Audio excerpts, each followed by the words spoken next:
Bharatiya Janata party Kothrud विधानसभा मतदारसंघाचे अध्यक्ष युवा नेते आदरणीय पुनीतदादा जोशी आपणास विनंती करतो की आपण कार्यक्रमाचं प्रास्ताविक करावं।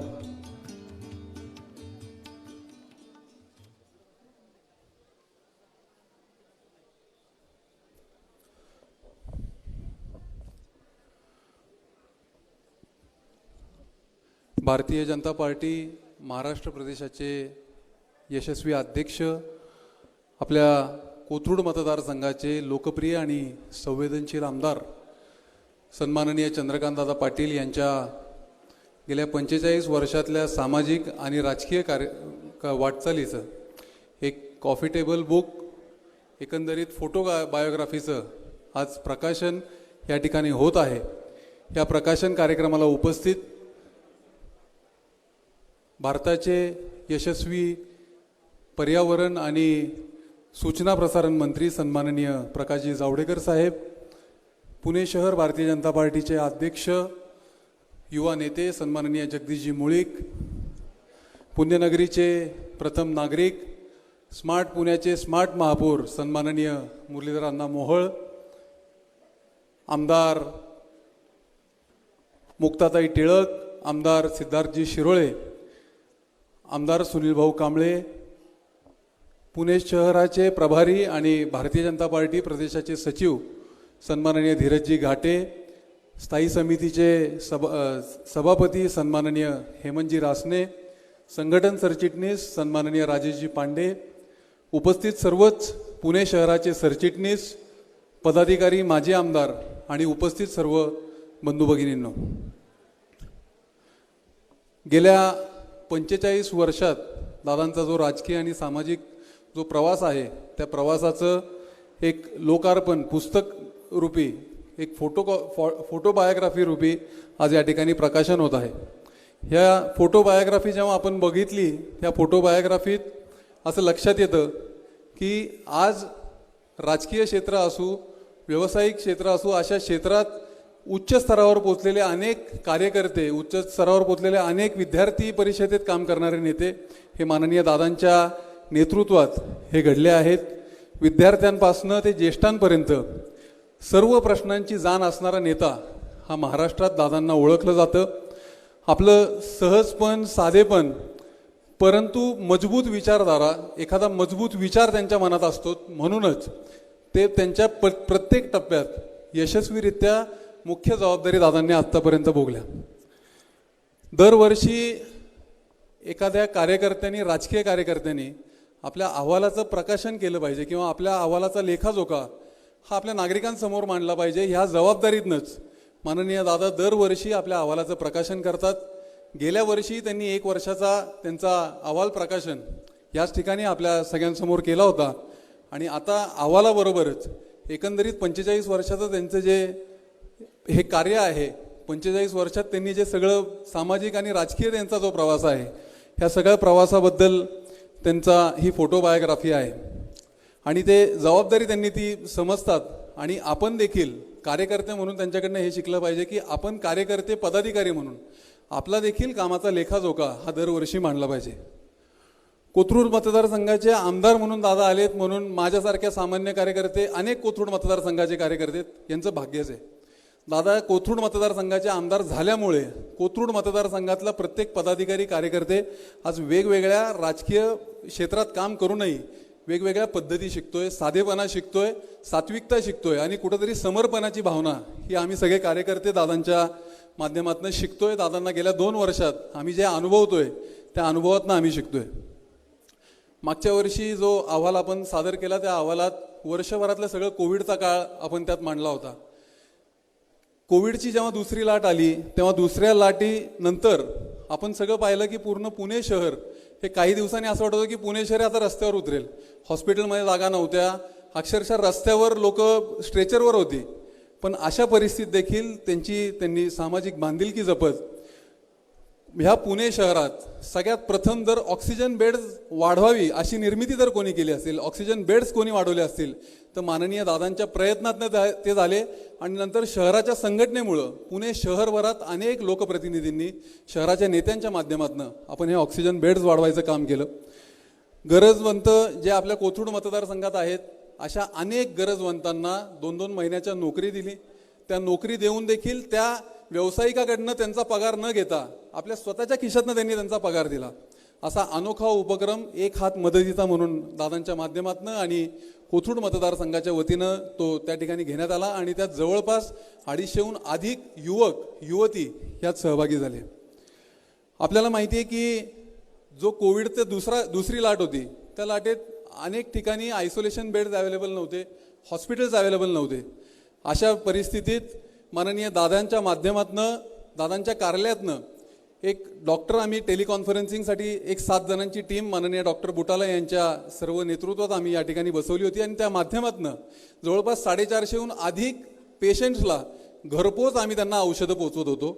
8 दिवसानंतर ते पेशंट्स बरे झाल्यावर त्यांचा रिपोर्ट घेतल्यावर मग आम्ही तो पेशंटची एंट्री करायचो आणि त्यानंतर दुसरी म्हणजे असे अनेक हे रोटेशनमध्ये जवळपास 450हून अधिक पेशंट्स ह्या सगळ्या ह्याच्यात बरे झाले आणि ते दादांच्या संकल्पनेनुसार झाले. दादांकडून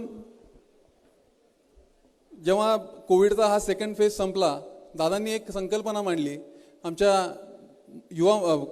भारतीय जनता पार्टी कोथरूड मतदारसंघाच्या सरचिटणीस आहेत अनुराधाताई येडके, त्यांनी एकदा एका कार्यक्रमात मांडलं की ज्या सफाई कर्मचारी आहेत त्यांच्या मुलींसाठी आपण काहीतरी केलं पाहिजे. हे सांगितल्यावर दादांनी असं सांगितलं की फक्त सफाई कर्मचारींच्या मुलींसाठी नाही तर कोथरूड मतदारसंघातल्या वस्ती भागातल्या प्रत्येक युवतीसाठी प्रत्येक म्हणजे आतापर्यंत 6000हून अधिक युवतींसाठी दादांच्या माध्यमातून रक्षाबंधनपासून दिवाळीपर्यंत एक भेटवस्तू म्हणून एक ड्रेस मटेरियल आणि शिलाई दिली. कुठल्या आमदारकीची निवडणूक आता नाही, अजून 3 वर्ष आहेत त्याला, पण तरी सामाजिक बांधिलकी हे आपलं कुटुंब आहे, आपली लोक आहेत, ह्यांच्यापर्यंत पोहोचण्याचं कार्य हे दादांच्या मनात नेहमी असतं आणि ते दादांनी वात्सल्य फाउंडेशनच्या माध्यमातून हे आजही करत आहोत. दिवाळीपर्यंत हा कार्यक्रम चालू राहील. आपल्याला माहिती गेले 3-4 महिने कोविडच्या काळात रिक्षा बंद होत्या. रिक्षा बंद असल्यामुळे दादांच्या मनात असं आलं की आपण ह्या रिक्षा चालकांना जेव्हा ते त्यांचं मीटर चालू करणार आहेत ते मीटर चालू करत असताना आपण त्यांना भांडवल रूपी 1000 रुपयाचं गॅस कुपन दिलं पाहिजे, जेणेकरून 8 दिवस त्यांना तो गॅस पुरेल आणि त्याच्यावर ते त्यांचा व्यवसाय चालू होईल. असे 1000 रुपयाचं गॅस कुपन 5000 लोकांपर्यंत देण्याचं कार्य हे माननीय दादांच्या संकल्पनेनुसार त्यांच्या वाढदिवसानिमित्त आम्ही करू शकलो. एक काळ असा आला होता की जिथं जेव्हा वॅक्सिनेशन थोडंसं कमी झालं होतं, राज्य सरकारचा आपल्याला माहिती आहे जो स्वभाव होता, तेव्हा असं झालं की वॅक्सिनेशन कमी आहे, काही लोकांना वॅक्सिन मिळत नाहीये. पण जेव्हा अनुभवलं तेव्हा त्वरित काही प्रमुख हॉस्पिटल्सशी बोलून काही संस्थांशी बोलून दादांनी त्यांच्या वाढदिवसानिमित्त कोथरूड मतदारसंघातल्या 3000 लोकांना गरजवंतांना मोफत वॅक्सिन दिलं. स्वतः पेड घेतलं पण लोकांना मोफत दिलं. असे आमचे माननीय दादा आहेत. इतर राजकीय दादा अनेक होतात, ते भीतीतनं होतात, त्यांच्या दहशतीनं होतात, पण आमचे दादा आपल्या कोथरूडचे दादा हे त्यांच्या दातृत्वामुळे आहेत. हे नक्कीच मला या 2 वर्षात दादांकडनं अनुभवायला मिळाले. आम्ही दादांना काही 1-2 महिन्यापूर्वी मी असेल राहुल दादा असेल आम्ही दादांना म्हणलं की दादा आपण ह्या काळात इतकं काम केलंय, इतकं कार्य केलंय, कार्यकर्त्यांनी तुमच्या सांगण्यानुसार तुमच्या नेतृत्वात अनेक गोष्टी लोकांपर्यंत पोहोचवल्या, कुठलीही भीती न ठेवता रस्त्यावर उतरवल्या, केल्या, पोहोचवल्या. तर दादा आम्हाला सगळ्या कार्यकर्त्यांना म्हणून मिळून तुमचा एक नागरी सत्कार करायचा आहे. तर दादांनी जे वाक्य सांगितलं ते वाक्य आजही माझ्या डोक्यात राहील आणि ते शेवटपर्यंत राहील की असा काही सत्कार वगैरे मी काही करणार नाही. आपल्या आई वडिलांचे जर आपण पाय दाबले तर त्याचा सत्कार अपेक्षित आपल्याला असतो का, असा जेव्हा प्रश्न मला विचारला तेव्हा दादांची उंची आणि दादांचे विचार हे माझ्यापर्यंत पोहोचले. काही वर्षापूर्वी मी एक पुस्तक वाचलं होतं, ई श्रीधरनांचं मेट्रोमॅन नावाचं पुस्तक वाचलं होतं. त्या पुस्तकात एक वाक्य माझ्या कायम डोक्यात राहिलं आणि त्याचा वाक्याचा अर्थ मला समजत नव्हता. ते वाक्य असं होतं, संस्कृत वाक्य होतं, कार्यम करोमी न किंचित अहम करोमी. हे वाक्याचं खऱ्या अर्थाने जो भावार्थ आहे तो गेल्या 2 वर्षात माननीय दादांबरोबर केलेले कार्य, त्यांचं कार्य बघून मला कळलं की कार्य करत राहा, मी केल्याचा गर्व त्यात ठेवू नका आणि समाजासाठी तत्पर राहून एक राजकीय कार्यकर्त्यांनी काम केलं पाहिजे असे माननीय दादा आहेत. आणि मला अभिमान आहे की आज कोथरूड मतदारसंघाचा अध्यक्ष म्हणून, कोथरूड मतदारसंघाचे आम्ही सर्व पदाधिकारी म्हणून तुमच्या 45 वर्षाचा या सामाजिक कामाचा आज कार्य अहवाल ह्या आमच्या सगळ्यांचा उपस्थित होतो आहे. मी एवढंच दादांना सांगतो, एवढंच आपल्या सगळ्यांना या ठिकाणी मी सांगतो की आपण सगळेजण कमी वेळेत निरोप देऊन सगळेजण उपस्थित राहिला त्याबद्दल आपलं धन्यवाद व्यक्त करतो. सर्व लोकप्रतिनिधी भारतीय जनता पार्टी कोथरूड मतदारसंघातले शहरातल्या पदाधिकाऱ्यांचं मी स्वागत करतो आणि थांबतो. धन्यवाद. धन्यवाद पुनीत दादा. यानंतर आपण डायरेक्टली मनोगताच्या कार्यक्रमाकडे वळूयात आणि मनोगतांमध्ये लाभार्थींच्या वतीने एक प्रातिनिधिक स्वरूपामध्ये मनोगत होतंय. तर मी ज्या लाभार्थींचा नामोल्लेख करतो असे दिव्यांग लाभार्थी अमोलजी शिंगारे आपल्या या ठिकाणी मनोगत व्यक्त करतील. दिव्यांग हा शब्द अगदी मोदीजींनी खूप आदरणीय पद्धतीने त्यांना दिलेला आहे आणि अतिशय कौतुकाने या ठिकाणी त्यांनी सांगितलं की मला बोलायचंय. मग दादांबद्दल त्यांना विनंती करतो, अमोल भाऊ आपण यावं.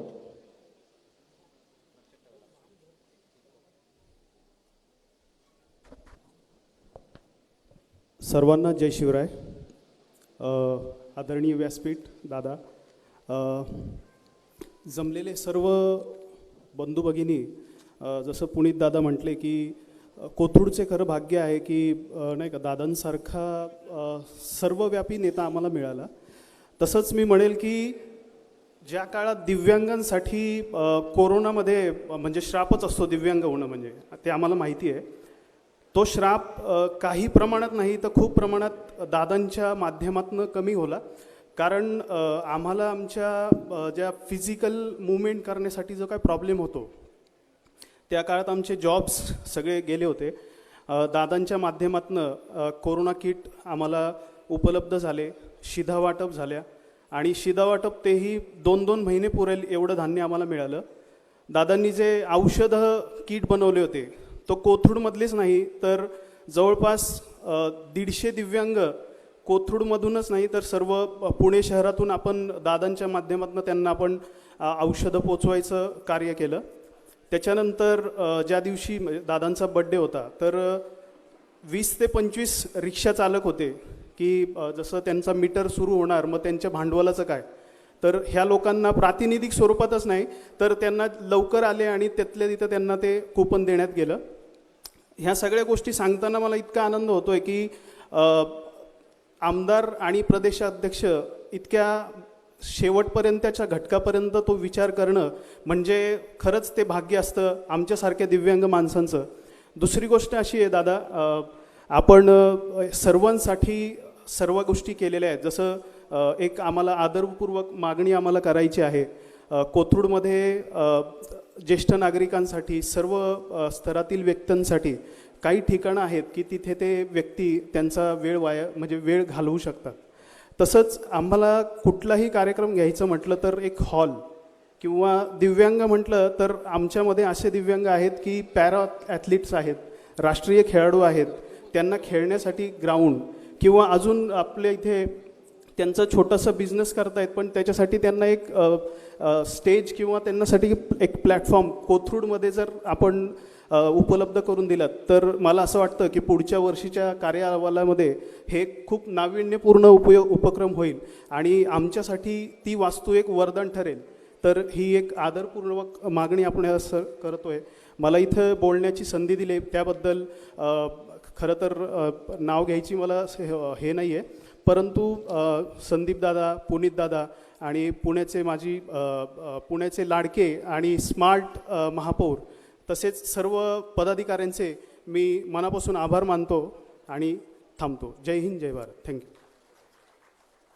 हो, धन्यवाद अमोलजी. यानंतर या कॉफी टेबल बुकच्या स्वरूपातील फोटो बायोग्राफीची ज्यांनी निर्मिती केली, ज्यांच्या मनामध्ये ही संकल्पना आली, असे पुणे शहराचे मुख्य प्रवक्ते मान्य श्री संदीपदादा खर्डेकर आपणास विनंती करतो की आपण आपलं मनोगत या ठिकाणी व्यक्त करावं.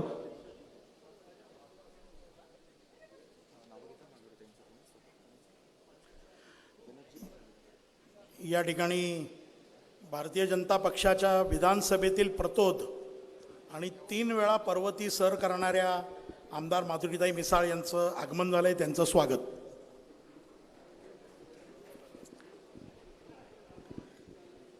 तुकोबारायांनी त्यांच्या अभंगामध्ये म्हटलंय, ठेविले अनंत तैसेची राहावे, चित्ती असो द्यावे समाधान. असं समाधान ज्या चंद्रकांत दादांच्या ठाई ठाई आहे. आणि ज्या वेळेला मी 10 जूनला त्यांच्या वाढदिवसाच्या दिवशी ही कल्पना मांडली की की दादा तुमच्या संपूर्ण 45 वर्षाच्या कारकिर्दीबद्दल आपण एखादं पुस्तक प्रकाशित केलं पाहिजे किंवा एखादी बायोग्राफी प्रकाशित केली पाहिजे, फोटो बायोग्राफी प्रकाशित केली पाहिजे. दादा थोडेसे कचरतच दादांनी त्या गोष्टीला परवानगी दिली. पण ती परवानगी देत असताना मला काय वाटलं की सोपं काम आहे, उसमें क्या है, 2 मिनिट में बना देंगे. दादांचे खूप सारे फोटो असतील, खूप सारे कार्यक्रमांची कात्रणं असतील. गेल्या 45 वर्षाचा इतिहास आहे, त्यामुळं सरसंघचालकांपासून अटलजींपासून अडवाणींपासून देशभरातल्या नेत्यांबरोबर दादांच्या फोटोंचा मोठा अल्बम रेडी असेल. आणि तिथंच अडथळ्यांची शर्यत सुरू झाली. मला जे वाटलं त्यातलं काहीच नव्हतं.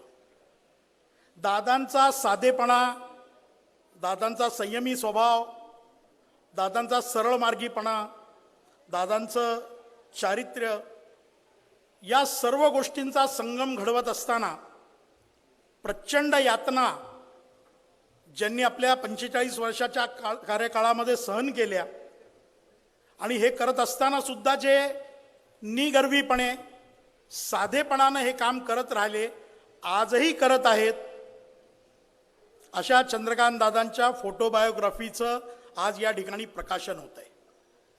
या प्रकाशनासाठी उपस्थित असलेले माजी केंद्रीय मंत्री, आपल्या सर्वांचे नेते, खासदार प्रकाश जावडेकर साहेब, भारतीय जनता पक्षाचे पुणे शहराचे अध्यक्ष जगदीशजी मुळीक, पुण्यनगरीचे प्रथम नागरिक सन्माननीय महापौर मुरलीधरांना मोहोळ, आमदार माधुरीताई मिसाळ, भीमरावांना तापकीर, आमदार मुक्ताताई टिळक, आमदार सुनीलराव कांबळे, आमदार सिद्धार्थजी शिरोळे, स्थायी समितीचे अध्यक्ष हेमंतजी रासने, सभागृहाचे नेते गणेशजी बिडकर, प्रदेशाचे चिटणीस आणि पुणे शहराचे प्रभारी धीरजजी घाटे आणि पुणे शहराचे संघटन सरचिटणीस राजेशजी पांडे यासह उपस्थित शहराचे सर्व सरचिटणीस, पदाधिकारी, नगरसेवक, विविध ज्ञाती संस्थांचे पदाधिकारी आणि चंद्रकांत दादांवर प्रेम करणारे कोथरूडचे विविध संस्था संघटनांचे पदाधिकारी. बंधू भगिनींनो, जेव्हा मी फोटो बायोग्राफीचं 16 जुलैला दादांचे 2 वर्ष पूर्ण झाले होते प्रदेशाध्यक्ष पदाचे, त्यावेळेला प्रत्यक्ष काम हातात घेतलं आणि राजेशजी पांड्यांना फोन केला. मी राजेशजींना सांगितलं की तुम्ही दादांचा संपूर्ण प्रवास बघितलाय, त्यामुळे या संपूर्ण प्रवासातले दादा जे तुम्ही अनुभवले आहेत त्या दादांची सगळी माहिती मला द्या. दादांना कल्पना आहे की 3 महिने मी राजेशजींकडे पाठपुरावा करत होतो, पण दर 3 दिवसांनी राजेशजी काहीतरी नवीन माहिती देत होते. राजेशजींनी जो मूळ लेख लिहिला, जे मूळ दादांचा परिचय लिहिला, मग त्यांना एक एक गोष्टी आठवत गेल्या आणि त्याच्यामध्ये अनंत गोष्टींचा समावेश होत गेला. आणि मग जो संघर्ष दादांनी या सगळ्या कालावधीमध्ये केला, त्या संघर्षाची ही फोटोबायोग्राफी आपल्या सर्वांच्या समोर आज येत आहे. कधी राजेशजींनी आसाममधल्या आंदोलनाचा उल्लेख केला, कधी काश्मीरमध्ये जाऊन दादांनी केलेल्या संघर्षाचा उल्लेख केला, कधी जळगावमधल्या एखाद्या आंदोलनाचा उल्लेख केला. देशाच्या कानाकोपऱ्यामध्ये संघ जीवन जगत असताना दादांनी जे कार्य केलं, त्या कार्याचं संकलन हे इतकं अवघड काम होतं. पण ते करत असताना मला सुरुवातीलाच एक गोष्ट या ठिकाणी आपल्या सर्वांना सांगायला आवडेल की शैलेश सावळेकर ज्यांनी या सगळ्या फोटोबायोग्राफीचं प्रिंटिंग केलं, हे काम केलं, त्यांनी हे केवळ एक व्यावसायिक म्हणून नाही केलं, त्यांनी त्याच्यामध्ये जीव ओतला.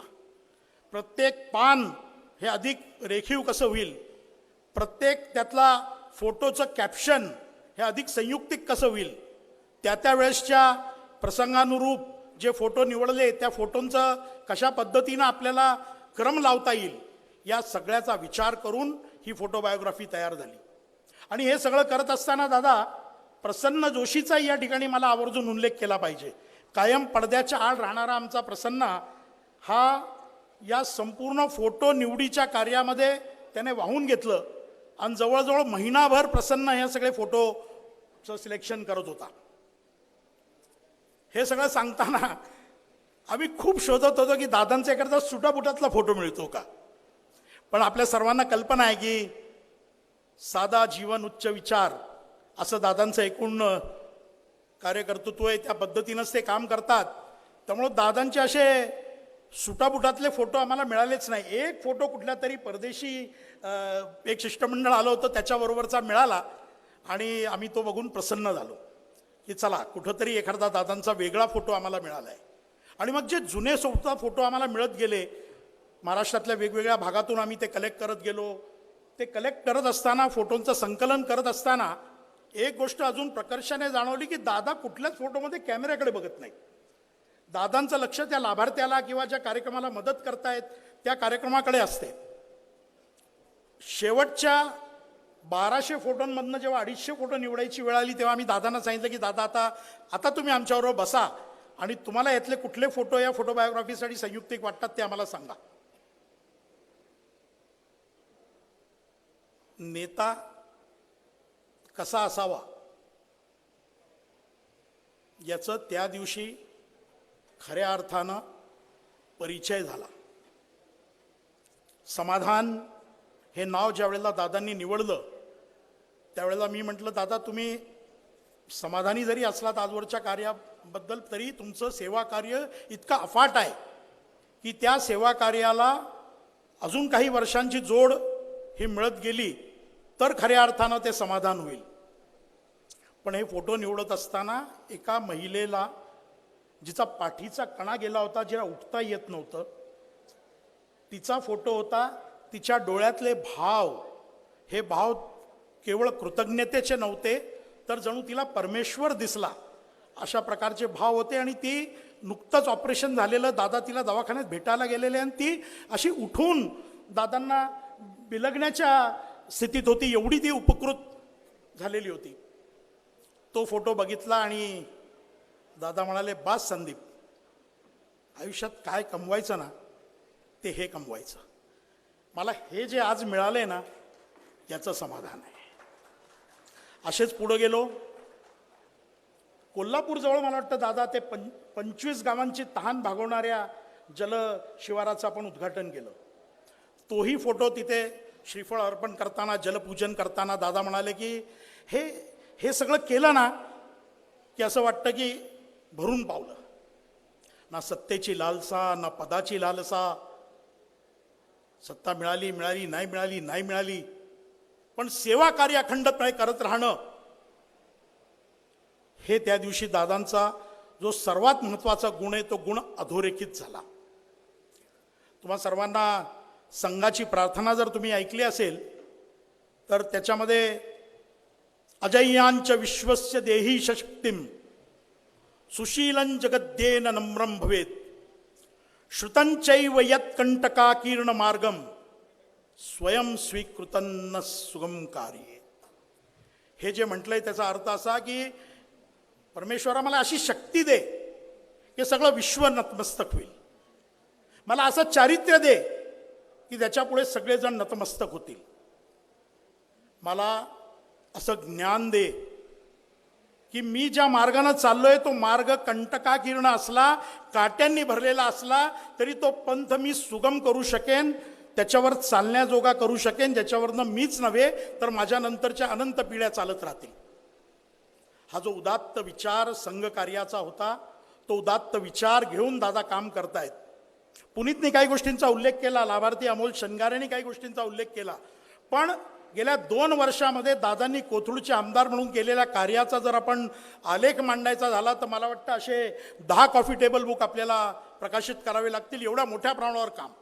मला असं वाटतं की या ठिकाणी बसलेले अनेक पदाधिकारी जे वेळोवेळी दादांकडे जातात, कुठलीही कल्पना घेऊन जा, दादांचा हात असा आहे, येस करा, कोणाला मदत करायची.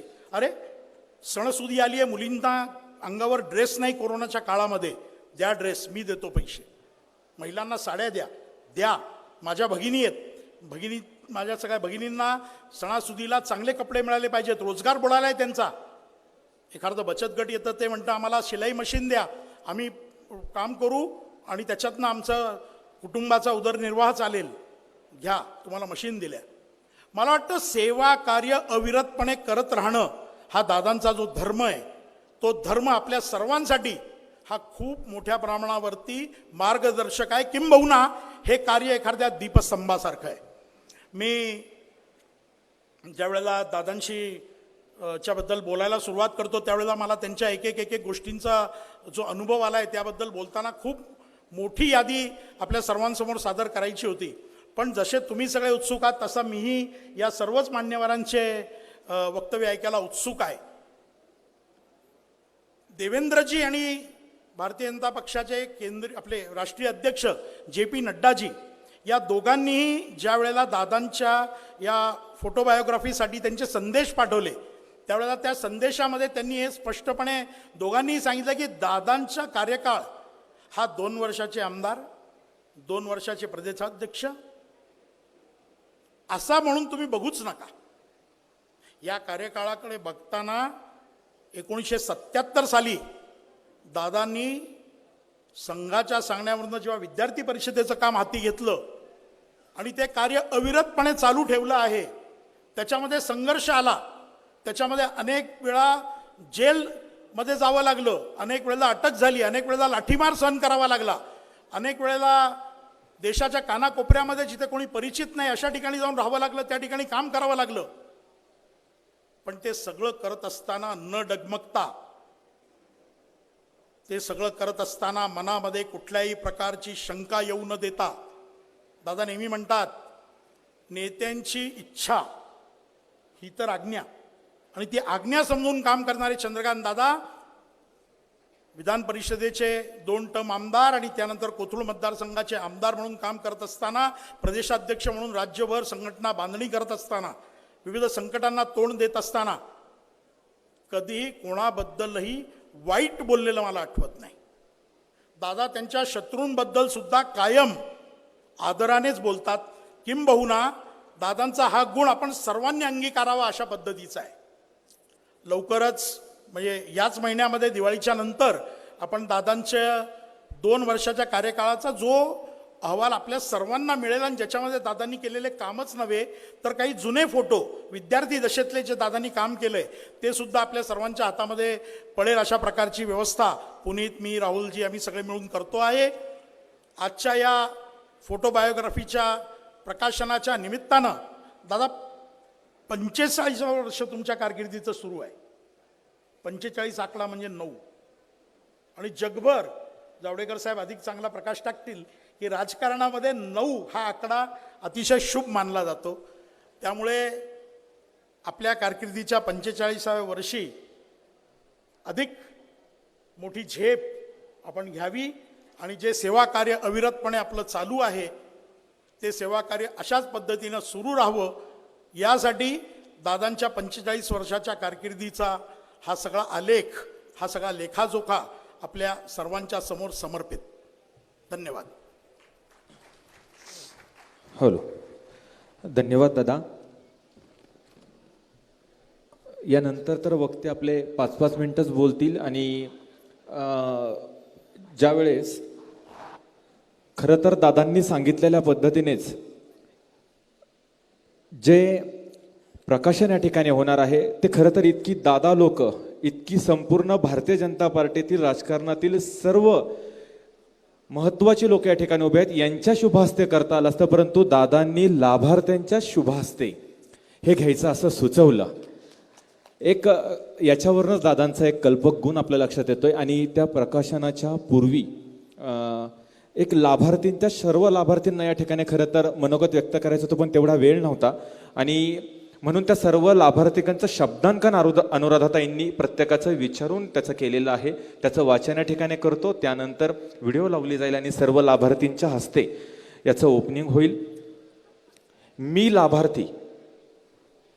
लाभार्थी आदरणीय दादा, मी एक सर्वसामान्य कोथरूडकर, दैनंदिन कामधंदा करून घरदार सांभाळणारा, राजकारणापासून 2 हात दूर असणारा, अचानक कोरोनाच्या महामारीने जगाला ग्रासलं आणि माझ्यासारख्या असंख्य कोथरूडकरांच्या तोंडचे पाणीच पळाले. कर्जाचे हप्ते फेडत 2 वेळचे अन्न कसे बसे मिळवणारे आम्ही सर्वच घाबरलो. पण अशातच कशी कोणास ठाऊक आपण आमची मनं वाचलीत. आमची होणारी तारंबळ पाहून दादा तुमचीही घालमेल झाली.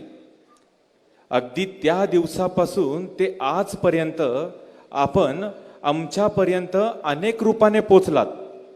महामारीच्या काळात तुम्ही घराघरात राशन पोचून एकही कुटुंब उपाशी राहू दिलं नाहीत. तर ज्यांची चूलच पेटणं अशक्य होतं अशांसाठी अन्नछत्र चालवलं. आमच्या आरोग्याची काळजी घेण्यासाठी आवश्यक औषधांचा पुरवठाही केलात. ज्येष्ठांना घरपोच डॉक्टर सेवा देऊन त्यांची आधाराची काठी झालात. कोविडच्या काळात कोणत्याही दवाखान्यात जागा मिळत नाही हे पाहून तुम्ही अस्वस्थ झालात आणि कोविड सेंटरची व्यवस्था तुम्ही स्वतः केली. आमच्या लेकीबाळींची खंत तुमच्यापर्यंत न बोलताही कशी काय पोचली दादा माहीत नाही, पण आपण वात्सल्याने आमच्या लेकींना नवीन ड्रेस देऊन कोड कौतुक केलं. थोडेफार निर्बंध शिथिल होताच रिक्षा चालकांना CNG कुपन देऊन नव्याने व्यवसायाला गती देण्यासाठी पाठीशी उभे राहिलात. कोविड काळात व्यवसाय बंद झालेल्या आणि नोकरी गमावलेल्या असंख्य तरुणांना हातांना काम देऊन त्यांचा स्वाभिमानही जपलात. हे सर्व करत असताना तुम्ही आम्हाला क्वचितच भेटलात, परंतु आजही घरातील प्रत्येक कोपरा तुम्ही दिलेल्या मदतीचा साक्षीदार आहे. दादा, हे आमचे भाग्य आहे की आपण कोथरूडमध्ये आलात आणि आमचे होऊन गेलात. घराघरात आणि मनामनात आपण एकरूप झालात. हे पत्र कोथरूडच्या असंख्य लाभार्थींकडून आहे. अनुराधाताईंनी फक्त शब्दांची माळ गुंफली आणि मी फक्त वाचन केलंय. आता एक 5 मिनिटाची व्हिडिओ क्लिप प्रकाशनापूर्वी आपण लावायची, त्यानंतर सर्व लाभार्थींच्या हस्ते प्रकाशन होईल.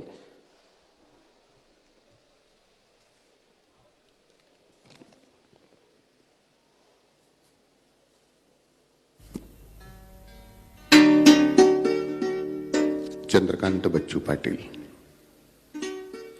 एक अत्यंत सामान्य कुटुंबात जन्मास आलेला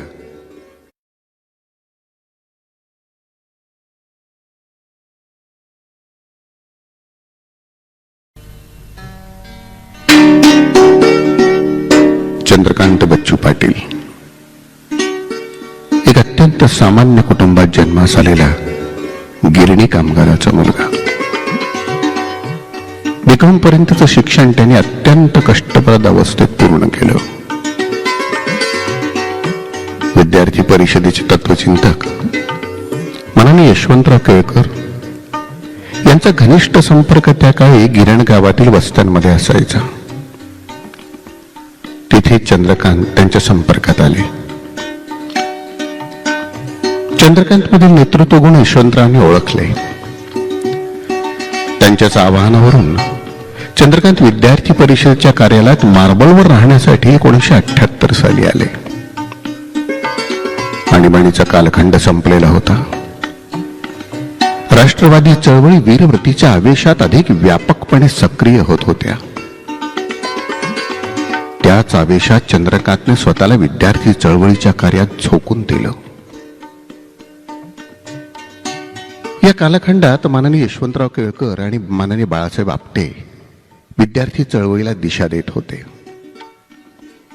त्यांच्या आव्हानावरूनच 1980 साली जालन्याच्या प्रदेश अभ्यास वर्गात पूर्णवेळ प्रचारक म्हणून चंद्रकांत पाटलांच्या नावाची घोषणा झाली आणि जळगाव जिल्ह्याला पहिला पूर्णवेळ कार्यकर्ता मिळाला. 1980 सालच्या ऑगस्ट महिन्यात चंद्रकांत पाटील आपल्या जळगावात दाखल झाले.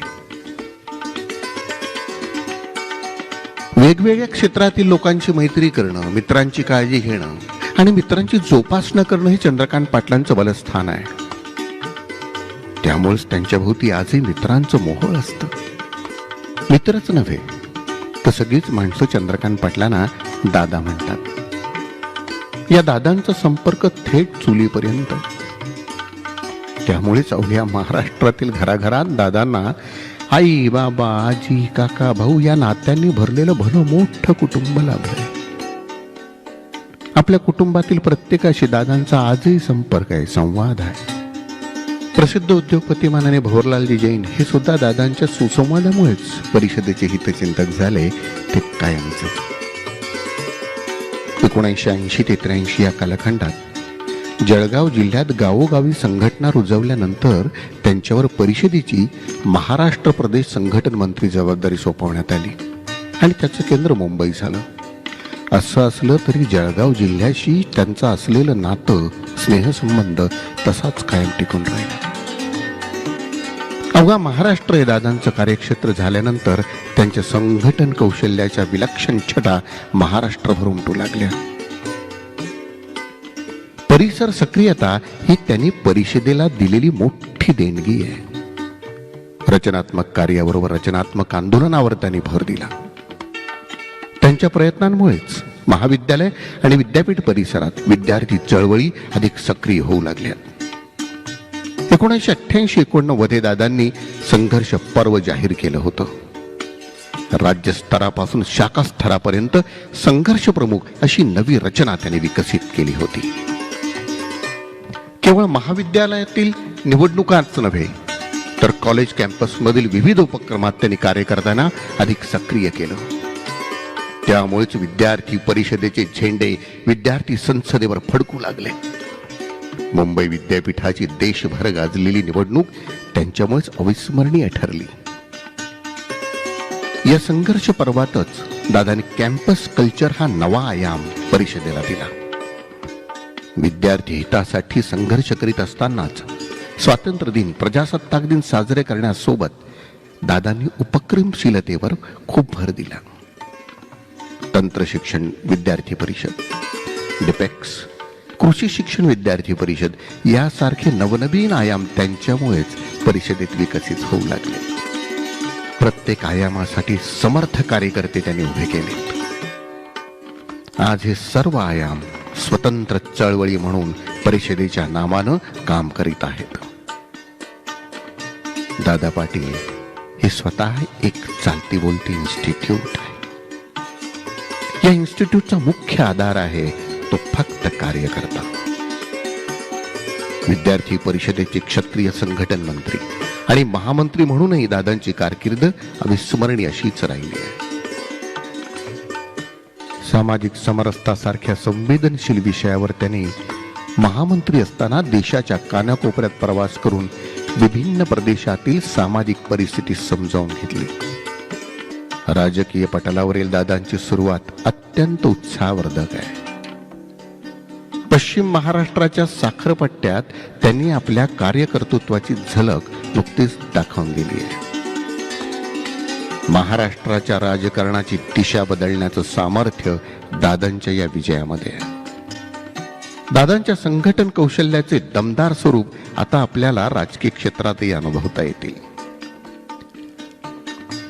दादांच्या उंचवत जाणाऱ्या आलेखात त्यांचा अत्यंतिक साधेपणा आजही तसाच टिकून आहे. किंबहुना साधेपणा ही तर त्यांची स्ट्रेंथ आहे. दादांच्या व्यक्तिमत्वाचे विविध पैलू आहेत.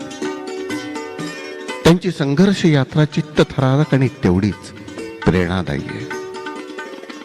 मानवी मनाचा वेध घेणारा, परस्परातील नातेसंबंधाची जोपासना करणारा त्यांच्यासारखा कुशल संघटक एखाद दुसराच असेल.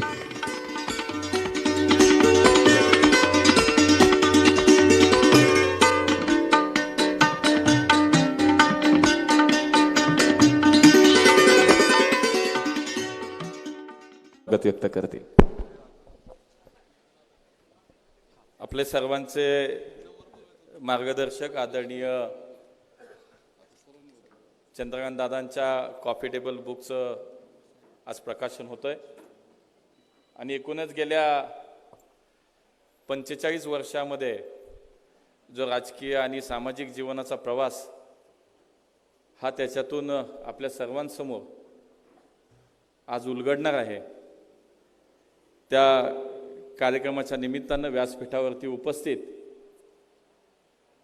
आपल्या देशाचे माजी मंत्री खासदार आदरणीय प्रकाशजी जावडेकर साहेब, आपल्या शहराचे पक्षाचे अध्यक्ष जगदीशजी मुळीक, आमदार माधुरीताई मिसाळ, भीमरावजी तापकीर, मुक्ताताई टिळक, सुनील भाऊ कांबळे, सिद्धार्थदादा शिरोळे, पक्षाचे आपले प्रदेशाचे चिटणीस आणि पुण्याचे प्रभारी धीरजजी घाटे, स्थायी समितीचे अध्यक्ष हेमंतजी रासने, संघटन सरचिटणीस राजेशजी पांडे, पुणे महापालिकेचे सभागृहाचे नेते गणेशजी बिडकर, सरचिटणीस दीपक नागपुरे, दीपकजी पोटे, दत्ताभाऊ खाडे, राजेशजी एनपुरे, गणेशजी घोष, या मतदारसंघाचे अध्यक्ष पुनीतजी जोशी, माजी आमदार बापूसाहेब पठारे, प्रदेशाचे युवा मोर्चाचे सरचिटणीस सुशीलजी मेंगडे, बाप्पू मानकर आणि या ठिकाणी उपस्थित सर्व कार्यकर्ता बंधू आणि भगिनींनो, खरं तर दादांच्या 45 वर्षाचा सर्व राजकीय आणि सामाजिक जीवनाचा प्रवास आणि त्या पुस्तकाचं आज होतंय प्रकाशन. आता जितकं माझं वय नाही तितका त्यांचा राजकीय प्रवास, आता त्याच्यावरती मी काय बोलणार. परंतु गेले 15-20 वर्षापासून माझा आणि दादांचा अत्यंत जवळचा संबंध आहे. त्यांच्या दोन्ही पदवीधरच्या निवडणुका असतील, त्यानंतरचा राज्याचे प्रदेशाध्यक्ष म्हणून त्यांची संघटनेची जबाबदारी आणि त्यानंतर पुन्हा कोथरूड विधानसभा मतदारसंघाचे मागच्या 2 वर्षाचे आमदार म्हणून त्यांचा सर्व प्रवास आणि याच्यामध्ये मगाशी पुनीतनी सांगितलं, संदीपजींनी त्यांच्या एकूण सर्व प्रवासाच्या संदर्भामध्ये या ठिकाणी त्यांना जे वाटतं त्या शब्दामध्ये त्यांनी त्यांच्या भावना या ठिकाणी व्यक्त केल्या. परंतु मला असं वाटतं की ज्या वेळेला मी स्वतः एक कार्यकर्ता म्हणून एका नेत्याकडे ज्या वेळेला पाहतो, शेवटी आपण आपल्या जीवनामध्ये राजकीय जीवनामध्ये काम करत असताना कोणीतरी आदर्श डोळ्यासमोर ठेवून त्या दृष्टीनं आपण काम करतो. आपण एक आदर्श म्हणून त्यांच्याकडे पाहतो आणि त्यांच्यासारखं व्हायचं म्हणून कुठंतरी कार्यकर्ता आपल्या आपल्या नेत्यांसारखं मी काम करीन आणि असा प्रवास करीन असा विचार करत असतो. मी जे काही गेल्या काही वर्षामध्ये दादांचा सहवास, दादांच्या त्याच्यातून अनुभवलेलं दादा, मला असं वाटतं एक संवेदनशील मनाचा नेता, संघटनेच्या कामामध्ये अगदी सूक्ष्म निरीक्षण आणि कार्यक्षम पद्धतीनं त्याचं नियोजनबद्ध काम करणारा नेता, संकटाच्या काळामध्ये एक वेगळंच रूप दादांचं आपण सगळ्यांनी पाहिलं. या महापालिकेमध्ये सुद्धा आपण सत्ताधारी म्हणून जेव्हा काम करतो तेव्हा आपल्या संघटनेचे प्रमुख म्हणून तिथल्याही प्रत्येक विषयामध्ये अत्यंत बारीक लक्ष, कोरोनासारख्या संकटाच्या काळामध्ये सुद्धा दुसऱ्याला सांगण्यापेक्षाही स्वतः काय केलं ही स्वतःपासून जेव्हा सुरुवात त्यांनी केली याचे आपण सगळेजण साक्षीदार आहोत. या शहरातला पहिला रुग्ण ज्या वेळेला आपल्याला 9 मार्च 2020ला या पुण्यातला रुग्ण सापडला आणि त्या दिवसापासून आपल्या संघटनेचं नेतृत्व करणारे आपले अध्यक्ष म्हणून त्यांनी जी कामाची सुरुवात केलेली आपण पाहिली, मला असं वाटतं की प्रत्येक कार्यकर्त्यांनी त्याचं अनुकरण केलं. हे पुण्यातच नाही तर संपूर्ण राज्यभरामध्ये या सेवावृत्तीचं, सेवाभावाचं अनुकरण दादा प्रत्येक कार्यकर्त्यांनी केलं.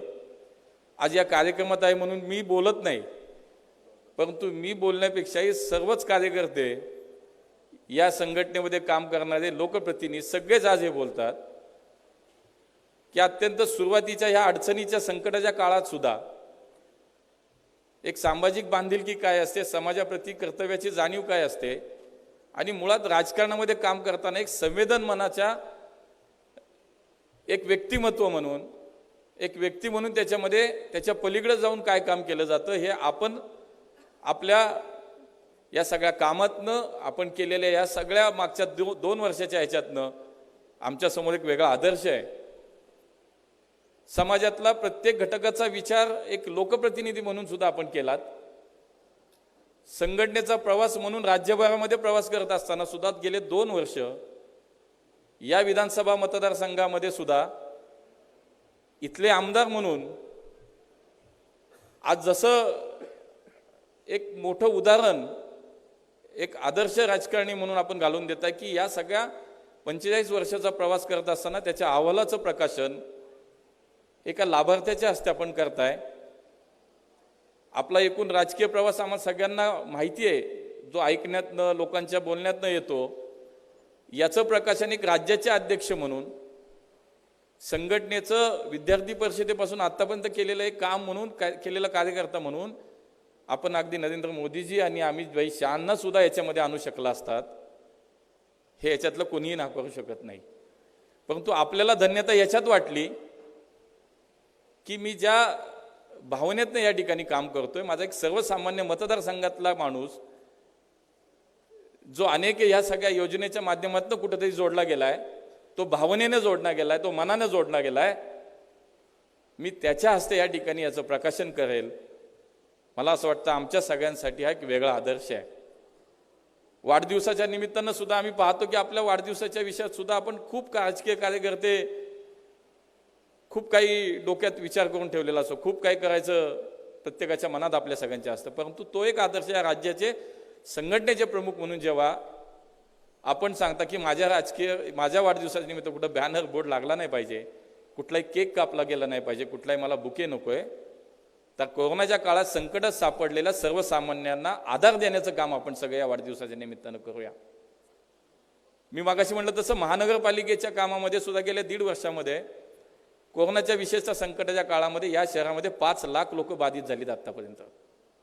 परंतु मला असा एकही दिवस आठवत नाही की ज्या दिवशी दादांचा यासाठी फोन नाही आला की अण्णा आज नेमकी काय परिस्थिती आहे, आज ऑक्सिजन बेडचा काय विषय आहे, आज तुम्हाला व्हेंटिलेटरचे बेड किती कमी पडतायत, या शहरातल्या नेमक्या स्थितीचा जरी प्रवासात असले तरी सुद्धा एकही दिवस चुकला नाही. तो काळजीपोटी या व्यवस्थेची, जी व्यवस्था आपल्या पक्षाच्या हातात आहे, आपली व्यवस्था तिथं काम पाहतीये, मग आम्ही कुठं कमी पडायला नको.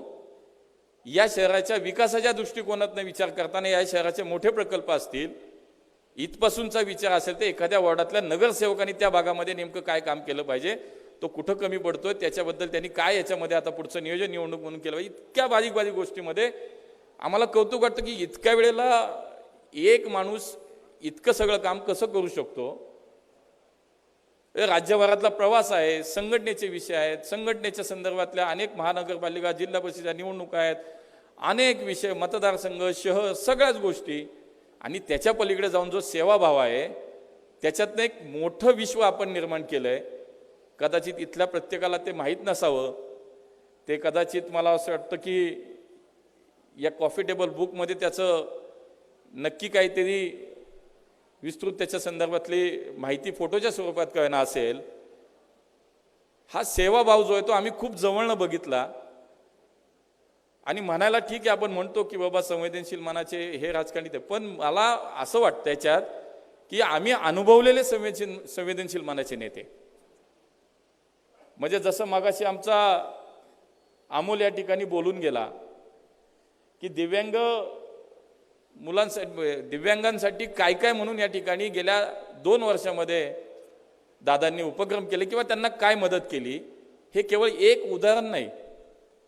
एकही घटक या समाजातला असा नाही, मग ते आमच्या घरकाम करणाऱ्या मुलकर्णी असतील, आमच्या भगिनी, आमचे ज्येष्ठ नागरिक असतील, दवाखान्याच्या माध्यमातून जे काही रुग्णांवरती उपचार केले जातात त्याच्यासाठी वेगळी एक यंत्रणा, डॉक्टरची टीम आणि एक आरोग्य सुविधा वेगळी उपलब्ध करण्याचा विषय असेल. कोरोनाच्या काळातला अन्नधान्य एकही माणूस या मतदारसंघात नाही, पुण्यामध्ये सुद्धा उपाशी राहिला नाही पाहिजे, याची व्यवस्था असेल, याची काळजी असेल. इतक्या काही गोष्टी आहेत की त्याचा पाढा वाचला होता आपण, याच्यामध्ये आपल्याला आज वेळ कमी पडेल. एकूणच याच्यामध्ये माझं बोलणं संपत असताना मला एवढंच सांगायचं आहे की दादा, आपण जो काही आपल्या वागण्यातनं, बोलण्यातनं, कामातनं एक सर्वसामान्य आमच्यासारख्या कार्यकर्त्यांच्या समोर आदर्श जो उभा केला आहे, आणि मला असं वाटतं तीच आमच्या संघटनेची ताकद आहे की आमचे नेतेच असे आहेत. त्यामुळे भविष्यामध्ये आमच्यासारखे सगळे कार्यकर्ते हे आपल्या कामाचा आदर्श घेऊन आपलं जे काही व्यक्तिमत्व त्याच्याकडे पाहून सुद्धा भविष्यामध्ये कार्यकर्ते पण, संघटना पण त्याच पद्धतीनं कुठंतरी भविष्यामध्ये काम करण्याचा प्रामाणिक प्रयत्न आम्ही करू. आपल्या कामावरती बोलण्या इतका मी मोठा नाही, परंतु मला जे काय दादा मागच्या सगळ्या माझ्या प्रवासामध्ये त्यांचा सहवास आणि हे सगळं लाभलं, त्याच्यावरती मला असं वाटलं 2 शब्द या ठिकाणी बोलावं. त्यामुळे दादा, आपल्या या सगळ्या मागच्या 45 वर्षाच्या राजकीय सामाजिक जीवनातल्या कामाला मी खरं तर मनापासून या ठिकाणी अभिवादन करतो. भविष्यामध्ये या राज्याचं या देशाचं प्रतिनिधित्व करण्याची संधी खरं तर आपल्या कामातनं आपल्याला निश्चितपणे मिळेल, परंतु आमच्यासारखे कार्यकर्ते ते 100% नक्की पाहण्यासाठी या ठिकाणी आतुर आहोत. आपल्याला या पुढच्या सगळ्या राजकीय प्रवासासाठी दादा मनापासून सर्वांच्या वतीनं आमच्या कार्यकर्त्यांच्या वतीनं या ठिकाणी मनापासून शुभेच्छा व्यक्त करतो. आपल्या शहराचे लोकप्रिय खासदार आदरणीय गिरीश भाऊ या ठिकाणी येत आहेत. मी गिरीश भाऊंना विनंती करतो की आपण व्यासपीठावरती यावं आणि एवढं बोलून मी या सगळ्या दादांच्या पुढच्या कामाला कार्याला मनापासून शुभेच्छा व्यक्त करतो आणि थांबतो. धन्यवाद. जय हिंद, जय महाराष्ट्र. हॅलो, धन्यवाद अण्णा. पुण्यनगरीचे खासदार आदरणीय श्री गिरीशभाऊ बापट या ठिकाणी उपस्थित राहिलेत. विनंती आहे मंचावरती स्थानापन्न व्हावं. भारतीय जनता पार्टी पुणे शहराचे अध्यक्ष, वडगाव शहरी विधानसभा मतदारसंघाचे माजी आमदार, आमचे मार्गदर्शक आदरणीय श्री जगदीशजी मुळीक साहेबांना विनंती करतो की आपण आपलं मनोगत या ठिकाणी व्यक्त करावं.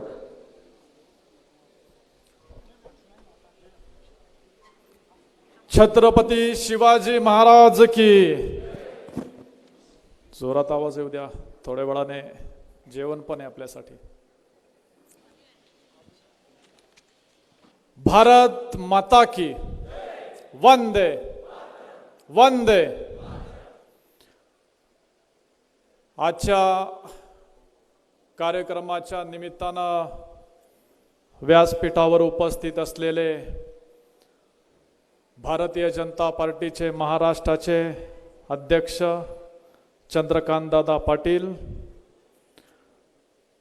केंद्राचे माजी मंत्री खासदार प्रकाशजी जावडेकर, खासदार गिरीशजी बापट, महापौर मुरलीधरजी मोहोळ, आमदार माधुरीताई मिसाळ, मुक्ताताई टिळक, भीमराव तापकीर, सिद्धार्थजी शिरोळे, सुनीलजी कांबळे, बापूसाहेब पठारे, हेमंतजी रासने, राजेशजी पांडे, धीरजजी घाटे, गणेशजी बिडकर, पुनीत जोशी, गणेश घोष, राजेश येनपुरे, दीपक नागपुरे, दीपक पोटे, दत्ताभाऊ खाडे, सुशील मेंगडे, संदीपजी खर्डेकर आणि उपस्थित सर्व बंधू आणि भगिनींनो, आपल्या सर्वांचे नेते आपले लाडके दादा यांच्या कॉफी टेबल बुकचा आज प्रकाशनाचा सोहळा संपन्न होणार आहे. या कार्यक्रमाच्या निमित्तानं आपण सर्वजण उपस्थित झालाय, सर्वांचं स्वागत करतो.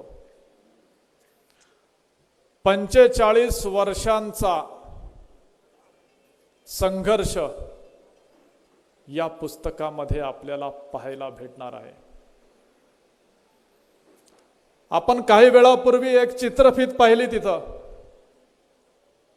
दादांचं अभाविपमधील जीवन, त्याच्यावर आधारित असलेले काही फोटो, आत्ताचे पण काही फोटो आहेत. बंधूंनो आणि भगिनींनो, 45 वर्ष सलग राजकीय आणि सामाजिक क्षेत्रामध्ये कार्यरत राहणं सोपी गोष्ट नाही आहे. यासाठी प्रामाणिकता असावी लागते, निष्ठा असावी लागते, विचारांवरती विश्वास असावा लागतो. आणि दादांच्या अंगी हे सगळे गुण आहेत, म्हणून सलग 45 वर्ष दादा राजकीय आणि सामाजिक क्षेत्रामध्ये सतत कार्यरत आहेत.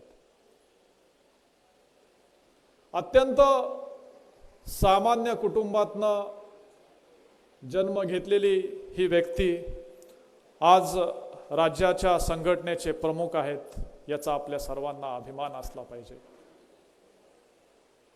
दादांच्या कार्याबद्दल सांगावं तेवढं कमी आहे. अभाविपमध्ये असताना राष्ट्रीय स्तरावरती अनेक वर्ष काम केलं, महाराष्ट्रामध्ये काम केलं, महाराष्ट्राच्या बाहेर अनेक वर्ष प्रवास केला.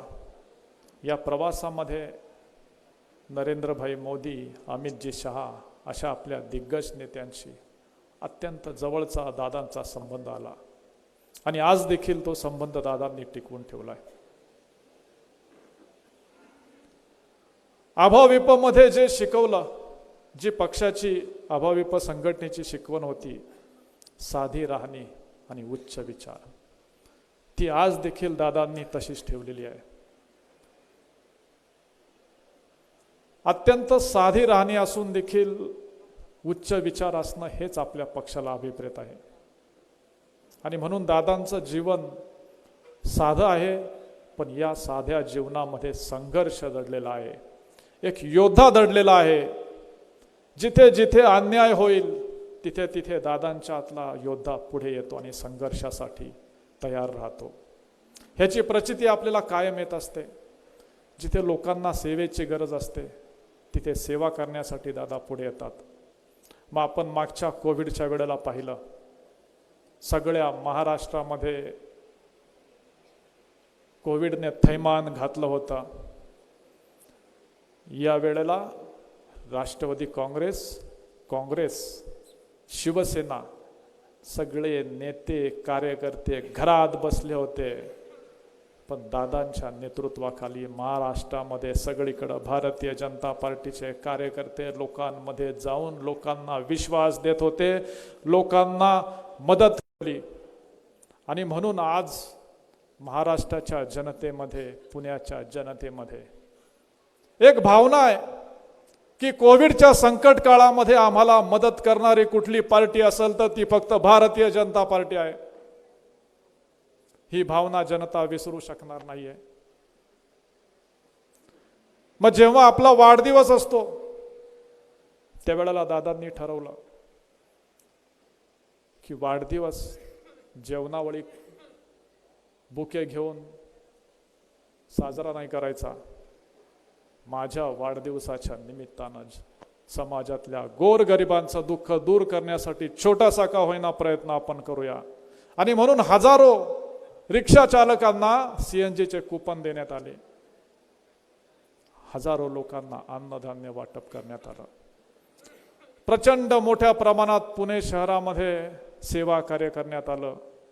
हे दादांच्या प्रेरणेमुळं, दादांच्या विचारांमुळं झालं. आणि आज 45 वर्ष सतत संघटनेमध्ये काम करीत असले तरी प्रत्येक कार्यकर्त्याशी बोलताना साधेपणाने बोलणार. आज आपल्याला कधी फोन आले सारखे दिवसातनं 70, 80, 100, तर आपण कधी कधी फोन घ्यायला कंटाळा करतो. पण दादांचं असं नाही आहे. कधी दादांना फोन झाला तर प्रत्येक फोन ते उचलतात. कुठं कार्यक्रमात असतील, परत कार्यक्रम संपल्याच्या नंतर फोन येणारच. आणि मला वाटतंय दादा सकाळी 7, 7:30ला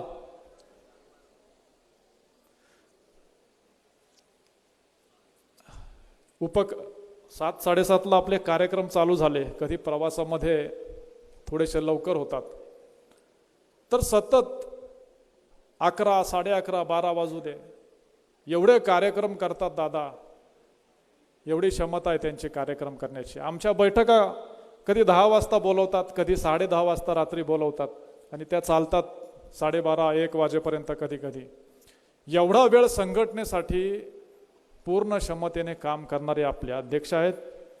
त्यांना आपण या कॉफी टेबल बुकच्या निमित्तानं शुभेच्छा देऊया. दादा, आपण एक प्रेरणादायी काम करताय. सगळ्या शहराची संघटना आपल्यामुळे जागृत झाली आहे. पुणेकरांच्या सेवेसाठी, पुणेकरांच्यासाठी चांगलं काम करण्यासाठी पक्ष काम करतोय. आजच्या या कार्यक्रमाच्या निमित्तानं पुन्हा एकदा आपलं 45 वर्षांच्या या कारकिर्दीनिमित्त, यशस्वी कारकिर्दीनिमित्त मी अभिनंदन करतो. आपल्या सर्वांना एक छोटासा निरोप देतो. 31 तारखेला मॉडर्न कॉलेज शिवाजीनगर येथे दिवाळी फराळाचा कार्यक्रम आहे. आपल्या सर्वांना या कार्यक्रमामध्येच त्या कार्यक्रमाचं निमंत्रण देतो आणि माझं बोलणं थांबवतो. धन्यवाद. जय हिंद, जय महाराष्ट्र. धन्यवाद अध्यक्ष. सर्व लाभार्थींच्या शुभ हस्ते प्रकाशन होईल. मी सर्वांना विनंती करतो आपण मंचावरती उपस्थित राहायचं.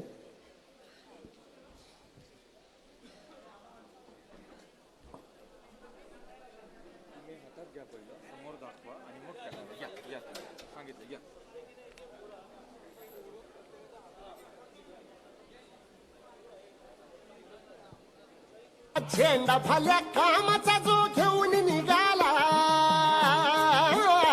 हा झेंडा फाल्या कामाचा जो घेऊन निघाला, अरे काट कुट वाट मंदी बोचती त्याला, रगत निघल गरिबी हसन शाबास त्याची, रगत निघल गरिबी हसन शाबास त्याची, तू चाल पुढं तुला रगड्या भीती कशाची, परवा बिकुनाची, मन शुद्ध तुझं गोष्ट आहे पृथ्वी मोलाची, पृथ्वी मोलाची, हा पृथ्वी मोलाची, मन शुद्ध तुझं गोष्ट आहे पृथ्वी मोलाची, तू चाल पुढं, तू चाल पुढं, तू चाल पुढं, तुला रगड्या भीती कशाची, परवा बिकुनाची, मन शुद्ध तुझं गोष्ट आहे पृथ्वी मोलाची, हा पृथ्वी मोलाची, मन सुद्धा तुझ्या गोष्ट आहे पृथ्वी मोलाची, तू चाल पुढं, तुला रगड्या भीती कशाची, परवा बिकुनाची.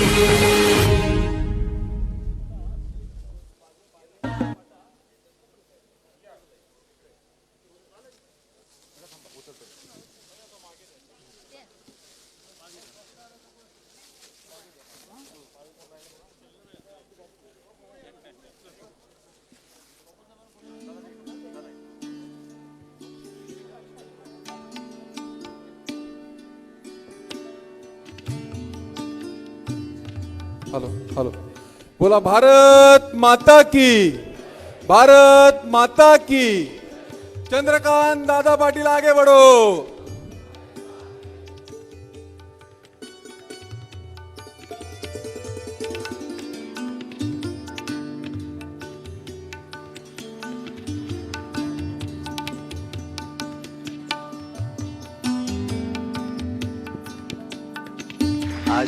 धन्यवाद. सर्व मान्यवरांना विनंती, आपण सर्वांनी स्थानापन्न व्हावं. लाभार्थ्यांनाही विनंती, आपण आपापल्या स्थानावर बसा. यानंतर माजी केंद्रीय मंत्री खासदार आदरणीय श्री प्रकाशजी जावडेकर साहेब, आपणास विनंती करतो की आपण आपलं मनोगत व्यक्त करावं.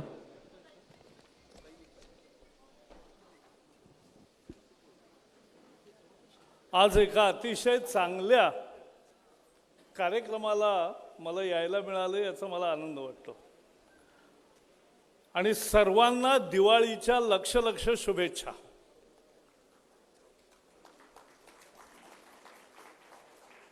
गेल्या वर्षीची दिवाळी कोरोनाच्या छायेमध्ये गेली, पण आता आपण या दिवाळीमध्ये निश्चित सांगू शकतो की मोदींच्या नेतृत्वाखाली भारताने कोरोना म्हणजे नरकासुराचा पराभव केलाय, हे आपण सांगू शकतो. मला आठवतं जानेवारी 2020 मध्ये भारतात पहिला रोगी आला, म्हणजे पहिली लागण झाली. मोदीजी त्याच्या आधीपासूनच आम्हाला कॅबिनेटमध्ये सांगत होते की ही जी साथ वुहानहून सुरू झाली चीनमधून, ती फार खतरनाक ठरेल आणि जगाला याचा परिणाम भोगावा लागेल. सगळ्या जगाने भोगला, पण आजही अनेक देशामध्ये लॉकडाऊन आहेत, रिस्ट्रिक्शन्स आहेत. अनेक देशांना लसच मिळाली नाही. परंतु भारत हा एक देश आहे की ज्यांच्या 2 लसी आधी आलेत आणि तिसरी लस सुद्धा फार थोड्या दिवसामध्ये तयार आहे. त्यामुळे एवढं मिळवणारा यश भारतच एकमात्र देश आहे. जागतिक आरोग्य संघटनेने सुद्धा सांगितलं की मोदींच्या नेतृत्वाखाली भारताने कोरोनाच्या बाबतीमध्ये जशी काम केलं ते अतुलनीय आहे. अमेरिका आपल्यापेक्षा लोकसंख्येने 1/3 आहे, पण मृत्यू आपल्या इथे दुपटीपेक्षा जास्त आहे तिथे, त्यांच्या इथे. असं सगळ्या जगभर झालं. आणि म्हणून गोरगरिबाला वाचवलं, उभं केलं. एवढंच नाही तर दिवाळीच्या तोंडावर पुन्हा अर्थव्यवस्था 2 वर्षापूर्वी होती त्याच्याही आता पुढे जायला लागली आहे. हे फार मोठं यश आहे. आपण मोदींचं टाळ्यांच्या गजरामध्ये जोरदार अभिवादन केलं पाहिजे त्यांना. मोदींनी परवाच एका ठिकाणी फार महत्त्वाचे विचार सांगितलेत की भारतीय जनता पार्टीचा जर कोणी प्राण असेल तर तो कष्ट करणारा कार्यकर्ता हा आमचा प्राण आहे. आणि वर्षोनवर्ष पदाची अपेक्षा नाही, सत्तेची अपेक्षा नाही. म्हणजे मला आठवतं आम्ही आणीबाणीमध्ये जेलमध्ये गेलो, गिरीजी होते आमच्याबरोबर, पण त्यानंतर तेव्हा कुणाला माहित होतं आपली सत्ता येणार आहे. अहो नंतर आम्ही सभासद करायला जायचो घरोघर, तर काही लोक म्हणायचे की राहू दे आता आमचं आम्ही झालोय म्हटले, पण म्हटलं नाही हो, तर ते संपलं, 3 वर्ष झाली, आता पुन्हा सभासद व्हायचं आहे. ते म्हटले मग राहू दे. असेही दिवस होते. पण ते जाऊन आज जगातला सगळ्यात मोठा पक्ष कोणता असेल तो भारतीय जनता पार्टी आहे. आणि मिस कॉल देऊन 11 कोटी लोक सदस्य होतात, हा एक चमत्कार आहे. मी जय भवानी नगरमध्ये ती यादी घेतली आणि त्यातल्या 200-250 महिला ज्या सभासद झाल्या त्यांच्या घरी जाऊन त्यांच्याशी बोललो आणि मनापासून त्यांनी भाजप स्वीकारला, स्वतःहून मिस कॉल केला. हे लक्षात आलं. तेव्हा कार्यकर्ता हे आपल्यात सगळ्यात मुख्य आहे. आणि मी दादा पाटलांना इतके वर्ष पाहतोय त्यांच्या विद्यार्थी परिषदेच्या दिवसापासून. ते खऱ्या अर्थाने एक उत्तम कार्यकर्ते आहेत, आदर्श कार्यकर्ते आहेत, म्हणून ते चांगले नेते आहेत, हे आपण लक्षात घेतलं पाहिजे. म्हणून तुमचं कौतुक आहे. आज ही फोटोबायोग्राफी आहे. पण मी कोल्हापूरला जेव्हा जायचो, त्यांच्या घरी जायचो, त्यावेळेला मी सर्व अवस्थेमध्ये कितीतरी अडीअडचणी आलेल्या असताना सुद्धा निर्धाराने काम चालू ठेवणारे दादा पाटील पाहिलं. आणि म्हणून दादा पाटलांनी एक उत्तम काम केलं. आणि मी पुणे विभाग पदवीधर मतदारसंघातून आमदार होतो. नंतर 2 वेळा दादा पाटील आमदार होते. आणि आता तो कोथरूडलाच, म्हणजे त्याही 2 वेळाला मी तुम्हाला मत दिलं.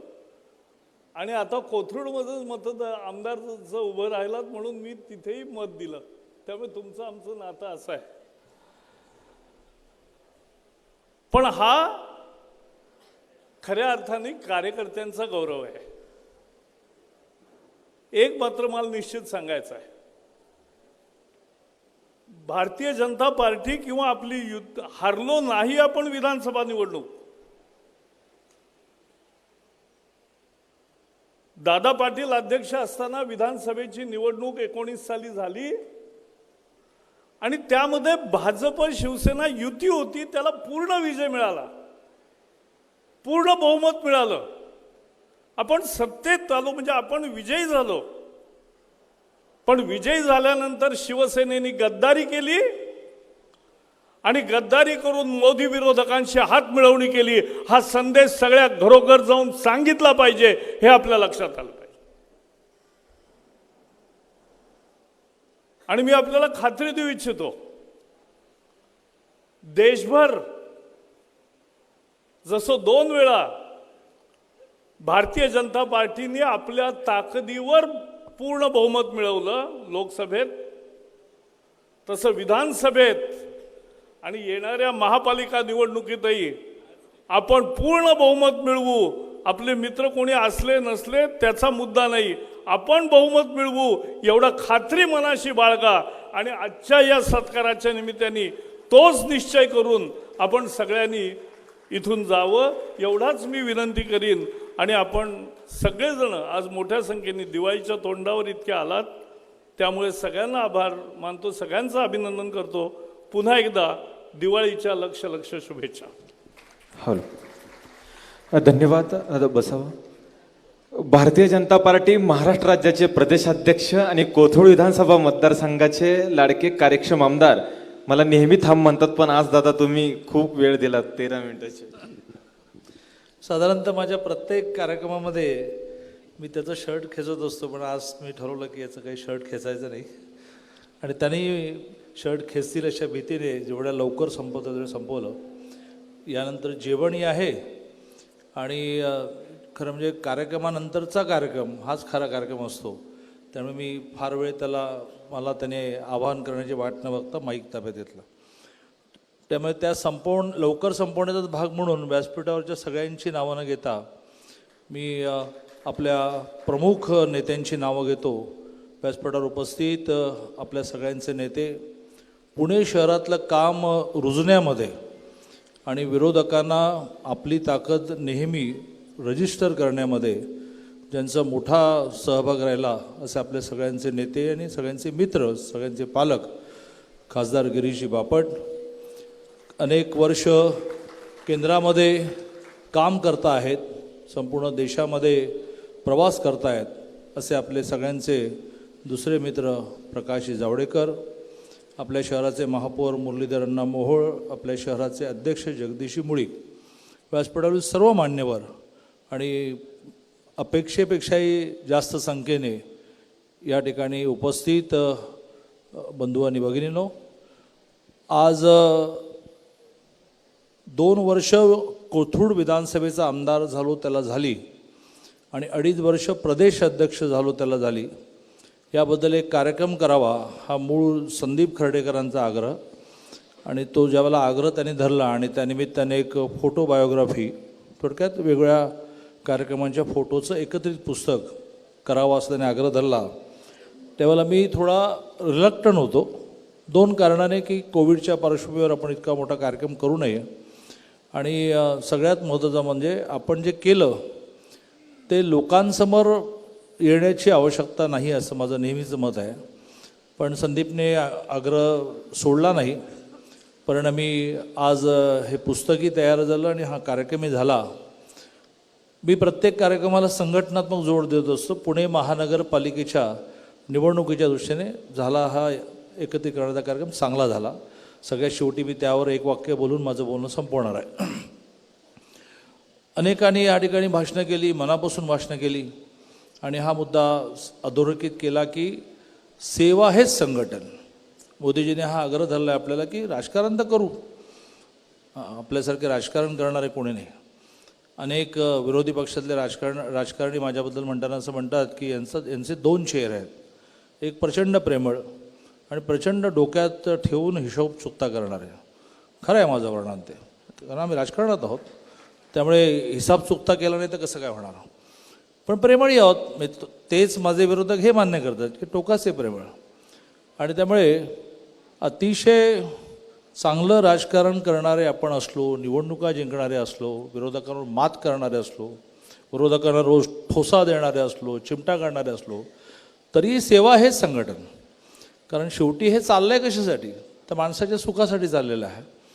आणि त्यामुळे गेल्या 2 वर्षामध्ये कोथरूडमध्ये आणि एकूणच माझा जो प्रवास सांगितला त्या सगळ्याच्यामध्ये आपल्या हिंदू संस्कृतीचा संस्कार म्हणून सातत्याने मी काम करत राहिलो आणि सगळ्यांना हे सांगत राहिलो की सातत्याने काम करायचं. कोणालाही राजीनामा देण्याची परवानगी नाही, कोणालाही विड्रॉ होण्याची परवानगी नाही, कोणालाही 2 महिने मी काही करणार नाही हे म्हणायची परवानगी नाही जोपर्यंत उद्दिष्ट पूर्ण होत नाही. बऱ्यापैकी पूर्ण होत चाललं. तसं मला आठवतं की 2 वर्षापूर्वी ज्यावेळेला देवेंद्रजींच्या महाजनादेश यात्रेचा 2रा टप्पा सोलापूरला संपला त्याला अमितभाई आले होते आणि अमितभाईंना मुंबईला रिसीव्ह करून सोलापूरपर्यंत घेऊन येण्याची जबाबदारी माझ्यावर होती. मी भूपेंद्रजी यादव आणि अमितभाई असे 3घेच जण विमानात होतो आणि त्यांनी 370 कलम आणि 35 कसं रद्द केलं याचा सगळा इतिहास सांगितला आणि खूप भारावून गेलो. कार्यक्रम झाला. रात्री दुसऱ्या दिवशी गणपती असल्यामुळे सगळ्यांना जायची घाई होती. माझ्या घरी गणपती नसतो. मी सगळ्यांना देवेंद्रजी सहित सगळ्यांना असं म्हटलं की तुम्ही सगळे जा, सकाळी अमितभाई गेल्यानंतर मी जाईन. परिणामी सकाळी त्यांचा निरोप आला की दादा चाय पिणे के लिए आओ. आणि मग चहा पिताना मी त्यांना म्हटलं की 1 वर्ष माझी विधान परिषद उरली आहे, आता नवीन काही विधानसभा लढवा वगैरे सांगू नका आम्हाला. ते म्हणाले अच्छा हुआ विषय निघाला, आपको विधानसभा लढणी आहे. नाही हो, आता इतके वर्ष काम केलं मी आता. म्हटलं हां. ते मला म्हणाले हो मी पण खूप वर्ष काम केलं, मलाही अलीकडे असं वाटतं की आता आपण थोडं निवांतपणे जगलं पाहिजे. तो सब मिलकर आराम से जिएंगे लेकिन कुछ साल के बाद. आणि मग कुछ साल के बाद मध्ये त्यांनी काही मुद्दे सांगितले की क्या क्या होने के बाद यह परमिशन सबको मिल सकती है, असं त्यांनी यादी सांगितली ती मी न सांगता तुम्हाला माहिती आहे. आणि त्यामुळे आपल्या सगळ्या कामामध्ये हाच संस्कार आपल्याला मिळाला की आपल्याला राजीनामा द्यायची परवानगी नाही, रागावण्याची परवानगी नाही, 2 महिने विश्रांती घेण्याची परवानगी नाही. कार्यमग्नता जीवन व्हावे, मृत्यू ही विश्रांती. आणि त्यामुळे ती ज्याला जेव्हा जेव्हा मृत्यू मिळेल त्यावेळेला त्याची विश्रांती. आणि त्यामुळे अशा प्रकारच्या कामातून हा प्रयत्न आपला एकमेकांना चाललेला आहे की एकमेकाला संदेश देणं की आपण खूप काम करणं आहे. 2 गोष्टी एकेका वाक्यात सांगून मी माझं बोलणं संपवेल की कशामुळे हे करतो आपण, काय याची प्रेरणा आहे. तर मला एकदा मोदीजी असं म्हणाले की दादा जिस गांव में रहते हो, जिस शहर में रहते हो, उसमें दुःख ही नाही बचा, त्याच्यात दुःखच राहिलं नाही, असं तू किती वर्षात करू शकशील तुझ्या सगळ्या सहकाऱ्यांच्या साह्यात. म्हटलं प्रश्न कठीण आहे लेकिन उस पर काम करने लायक है. आणि त्यामुळे मी त्यांना असं म्हटलं की मी याच्यावर काम करायला सुरुवात करतो. आणि मी माझ्या 2200 लोकसंख्येच्या गावापासून सुरुवात केली. ते कोल्हापूर जिल्ह्यामध्ये आहे. आणि त्यात खूप गोष्टी करण्याचा मला आनंद मिळाला. म्हणजे अगदी एखादंच सांगायचं उदाहरण तर लहानपणी माझे वडील देवीला घेऊन जायचे, तर ते 3 डोंगराच्या पलीकडे देवी, साधारणतः 1.5-2 तास चालायचं. आणि मग मी काही म्हटलं की किती वेळ आहे, ते म्हणते काय समोर दिसलं आहे ते. मग त्यामुळे तेव्हापासून मी ठरवलं होतं की इथे 4 मिनटात जाता आलं पाहिजे. आणि PWD मिनिस्टर असताना ते करता आलं. आता कोणाची गाडी फक्त 4 मिनटात तिथे पोचते. डोंगरामध्ये 4.5 किलोमीटरचा रस्ता करता आला, प्रचंड मोठं मंदिर बांधता आलं. कोल्हापूर शहरात मी राहतो, त्या बाबतीमध्ये मी सारखं विचार करतो. पुण्यामध्ये मी आलो, पुण्यामध्ये मी सारखा विचार करतो. आणि त्यामुळे तुम्हाला जे वाटतं की हा जे करतो आहे ते अचानक कोविड आला, मग कोणतरी गरीब मुलगी दिसली, तो माझ्या एका स्कीमचा भाग आहे. ते मी मोदीजींना दिलेलं प्रॉमिस आहे की यस समय नहीं बताऊंगा लेकिन एक स्टेज वो आएंगी, इसके लिए मैं काम करूँगा. पुणे महानगर पालिका काम करेगी, पुणे BJP काम करेगी, लेकिन पुणे जैसे 60 लाख शहर में भी ये स्थिति हम लाएंगे कि इस शहर में दुख नहीं बचा, सबको रोजगार है, महिला सुरक्षित है. हा एक मुद्दा माझ्या म्हणजे मी मोदीजींना दिलेला शब्द जो आहे तो मी पार पाडतो आहे. मला काही वेगळं मी काही करत नाही. तसं परवा डॉक्टर भागवत कराड इथे आले होते, केंद्रीय अर्थ राज्यमंत्री आहेत. आणि त्यांनी रात्री आम्ही त्यांच्याबरोबर जेवण केलं 50-60 आपल्या शहराच्या पदाधिकाऱ्यांचं. त्यांनी एक गोष्ट सांगितली, ती तर मला इतकी भावली आहे गोष्ट, बस इसके लिए काम करना है. आणि मग कार्यमग्नता जीवन व्हावे, मृत्यू विश्रांती, जब मृत्यू होगा तो विश्रांती लेंगे. ते म्हणाले की मग मोदीजींनी ज्यावेळेला 1.5 महिना मंत्री झाल्यानंतर कोणालाही घरी जाऊ दिलं नाही. आणि 1.5 महिन्यानंतर ते असं म्हणाले की आता 7 दिवस प्रवास करायचा, रोज 3 कार्यक्रम करायचे सत्काराचे, असे 21 कार्यक्रम करून मग घरी जायचं. आणि घरी गेल्यानंतर सुद्धा मतदारसंघामध्ये फिरून लोकांना योजना पोचल्यात की नाही बघायचं. त्यामुळे मतदारसंघात फिरत असताना एक म्हातारा माणूस मला म्हणाला की बाबा माझं एक काम कर. तर मला वाटलं की काय अगं पैसे मागतो का, ग्रामीण भागामध्ये अगदी विडीसुद्धा मागतो, विडी दे की पेटवायला. तर मग मी गेलो, काय बाबा काय काम करायचं. तर त्याने एका अत्यंत मळक्या प्लास्टिकच्या पिशवीमधून स्वतःचं पागोटं काढलं, फेटा काढला. आणि तो म्हणाला एक काम माझं आहे तुझ्याशी, काय, हे पागोटं नेऊन मोदीजींना नेऊन द्यायचं. तर कराडांच्या डोळ्यात पाणी आलं. ते म्हणाले का बाबा तुमचं स्वतःचं पागोटं देत आहे. अरे बाबा 2 पोरं आहेत, ती काय मला बघत नाहीत, परंतु बाहेर जरा सांगायला लागेल राजेश कोणाला तरी. तर ते पागोटं तुमचं आहे, तुम्ही कसं काय देता. ते म्हणाले 2 मुलं आहेत, 2 सुना आहेत, पण त्या काही मला बघत नाहीत. पण मोदीजी मला जे दरवर्षाला 6,000 रुपये पाठवतात, 2,000 त्यात माझं भागतं. त्यामुळे मी माझं पागोटं त्यांना देणार, पण तू पोचवायला पाहिजे बा मोदींकडे.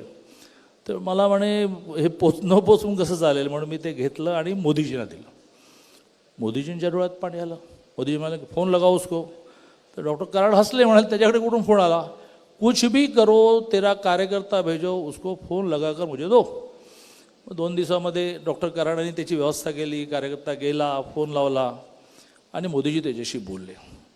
तर मला असं वाटतं की इथे मी माझं बोलणं संपवणार आहे महानगरपालिकेच्या दृष्टीने, की योजना माणसापर्यंत पोचवणं आणि योजना पोचल्यानंतर त्याचा सतत पाठपुरावा करणं, तर निवडणूक जिंकणं अवघड नाही आहे. एवढी लोक उपकार विसरणारी नाही आहेत. कोविडमध्ये तुम्ही जे केलं ते विसरणार नाही आहेत. मोदीजी जे करतात ते विसरणार नाही आहेत. आणि त्यामुळे आजच्या कार्यक्रम म्हणजे मी कोथरूडचा आमदार म्हणून आज बोलतो आहे, प्रदेशाचा अध्यक्ष म्हणून बोलत नाही आहे, पुण्याचा नेता म्हणून पण बोलत नाही आहे, पण कोथरूडचा आमदार म्हणून जर आज असा संकल्प आपण करू शकलो की आमच्या सेवेच्या माध्यमातून कोथरूड विधानसभेमध्ये जे कोणी 3-4 नगरसेवक आमचे आले नाहीत ते ह्यावेळेला तेही येतील, म्हणजे 100% कोथरूड विधानसभेमधले नगरसेवक निवडून येतील असा संकल्प आपल्याला करायचा आहे आणि तो सेवेच्या माध्यमातून करता येईल. त्याची गरज भागवताना त्याला हे रजिस्टर करणं हे भाजपमुळे आहे, हे मोदींमुळे आहे. असंच जगदीशने पुणे शहरात केलं पाहिजे की 97 नगरसेवक जे निवडून आलेत ते निवडून 100% येणार आणि त्या व्यतिरिक्त आणखी 25 जण येणार. असं आहे की याची जाणीव झाल्यामुळे छोटे पवार, मोठे पवार असे सगळे उतरलेत ना, का हो भीमालेजी? सगळे पवार उतरले तर अजून बाकीचे पवार पण उतरतील. जर त्यांना सोपी असती निवडणूक तर इतके सगळे उतरले नसते. आणि त्यामुळे त्यांना हे लक्षात आलेलं आहे की हे प्रकरण फार वेगळं आहे.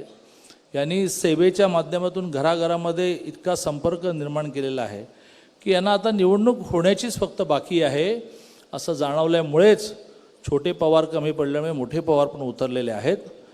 पण म्हणून हुरळून जाण्याचं कारण नाही. खूप ॲक्टिव्हिटी आगामी काळात वाढवावी लागेल आणि त्या ॲक्टिव्हिटीच्या माध्यमातून पुणे महानगरपालिकेमध्ये 97 नगरसेवक जे होते ते आले, अजून 25 आले असं व्हायला लागेल असं आव्हान मी आपल्याला करतो. आणि सगळ्यात महत्त्वाचं म्हणजे राजकारण वगैरे सगळं ठीक आहे, पण आपल्या समाधानासाठी आपण काम करतो. त्यामुळे हे सेवाकाम प्रत्येकाने वाढवायला पाहिजे. प्रत्येकाने आपला एक ट्रस्ट केला पाहिजे आणि या ट्रस्टच्या माध्यमातून सर्वसामान्य माणसापर्यंत गेलं पाहिजे.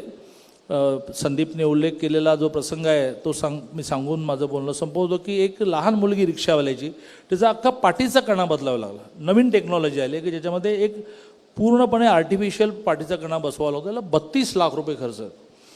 मी म्हटलं की काही नाही, जे काय करावं लागेल ते करू, पण ह्या मुलीचा पाठीचा कणा बदलून टाका. तो बदलला आणि मी भेटायला गेलो.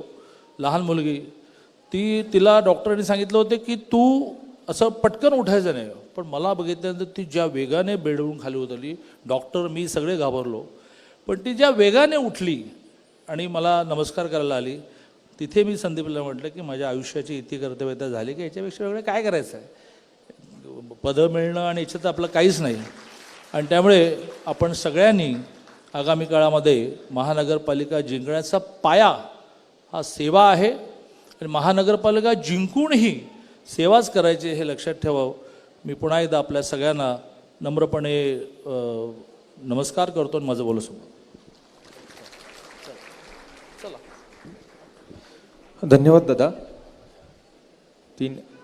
या ठिकाणी आदरणीय खासदार, पुणे शहराचे विद्यमान खासदार आदरणीय गिरीशभाऊ बापट साहेब यांचा ठिकाणी सन्मान दादांच्या शुभ हस्ते होतोय. त्याचबरोबर पुण्यनगरीच्या उपमहापौर आदरणीय सुनीताताई वाडेकर आपलाही सन्मान या ठिकाणी होईल. दादांनाही विनंती, आपण उपमहापौर आदरणीय सुनीताताई वाडेकर यांचाही सन्मान करावा.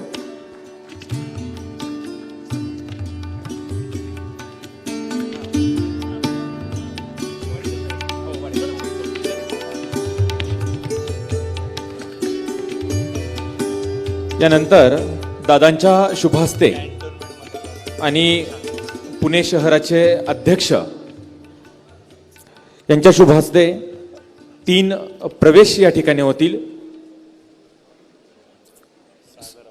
आदरणीय सागरजी अफोवाले, सुरेशजी खैरे आणि किरण गोसावी यांच्या या ठिकाणी 3 प्रवेश होतील. आदरणीय दादांच्या आणि शहराध्यक्ष आदरणीय महापौर साहेब सर्व मान्यवरांच्या शुभ हस्ते 3 प्रवेश या ठिकाणी होत आहेत.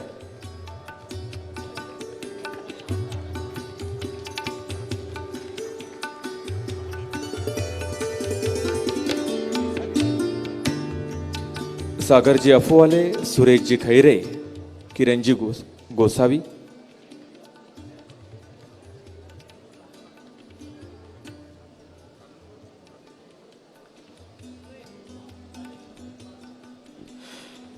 कार्यक्रमाचं औपचारिक समारोप, खरं तर आभार प्रदर्शन म्हणत नाही, पण एक आपण सर्वजण त्याची कृतज्ञता व्यक्त करण्यासाठी मी पुणे शहर भारतीय जनता पार्टीचे संघटन सरचिटणीस आदरणीय श्री राजेशजी पांडे सरांना विनंती करतो की आपण कार्यक्रमाचं आभार प्रदर्शन, कृतज्ञता व्यक्त करावी.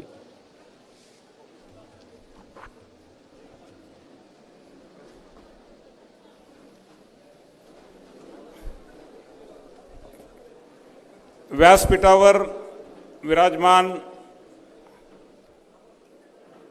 भारतीय जनता पार्टीचे सर्व आदरणीय नेतृत्व, समोर बसलेले सर्व कार्यकर्ता बंधू भगिनींनो,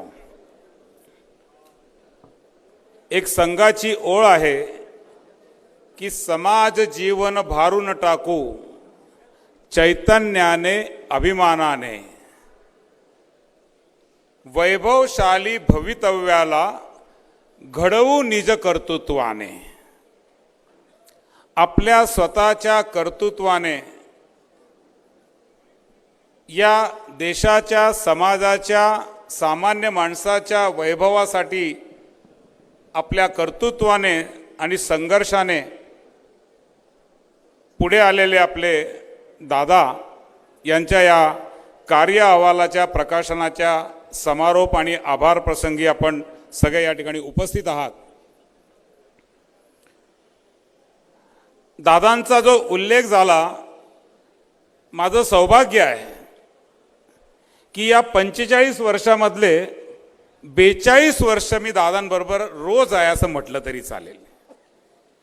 1981ला जळगावला दादा पहिल्यांदा आले, ती माझी पहिली भेट होती.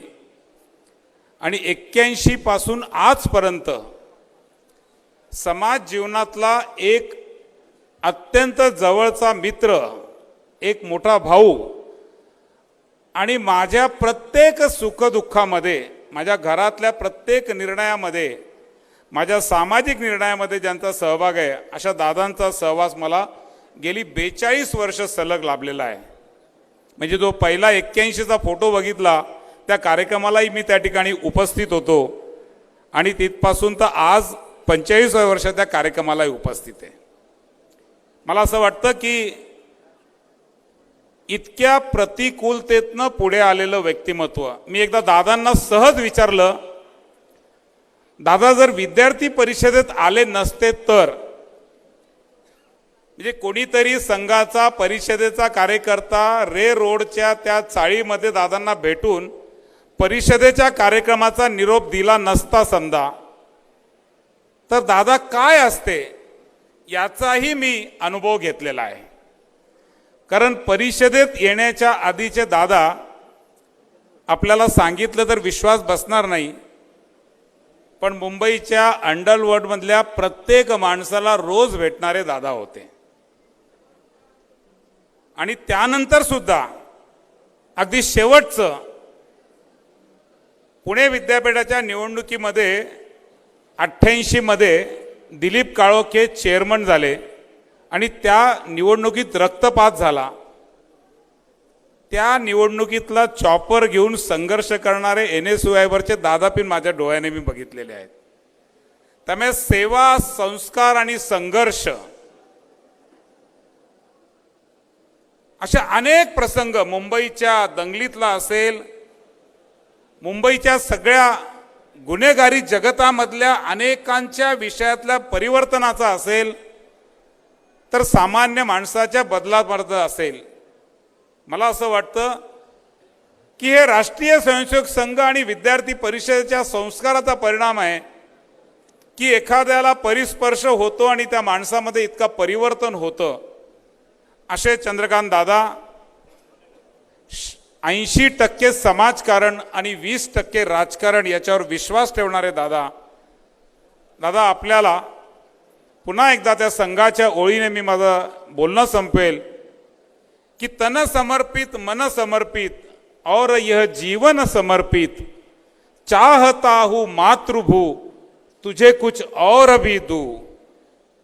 या देशासाठी जितकं काही करता येईल, या समाजासाठी जितकं काही करता येईल, या देशातल्या सामान्य माणसासाठी जितकी सेवा करता येईल, कोणी कितीही हसो, कोणी कितीही टिंगल करो, कोणीतरी साध्यापणावर काही बोलो, पण दादांनी जे मगाशी म्हटलं की कार्यमग्नता जीवन व्हावे आणि सामान्यांसाठी जिण्यासाठी त्यांनी जो प्रयत्न केला आहे, त्या प्रयत्नाचा आम्हा सगळ्यांना अभिमान आहे.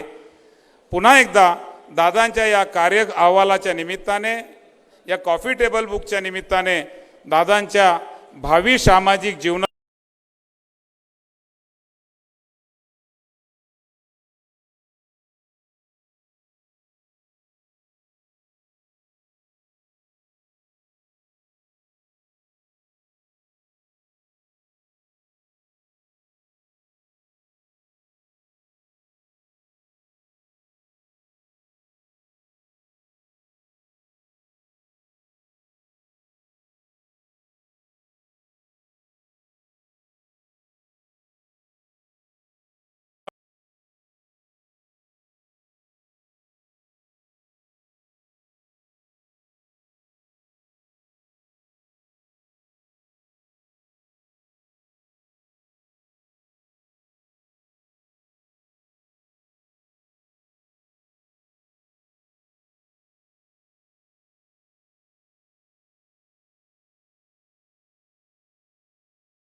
धन्यवाद.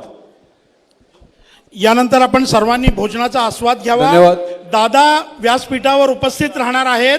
ते आपल्या सर्वांचं स्वागत, शुभेच्छा, सत्कार स्वीकारणार आहेत. फक्त आपण डाव्या बाजूनी वर यावं, डाव्या बाजूनी वर यावं मंचाच्या, आणि उजव्या बाजूने उतरावं.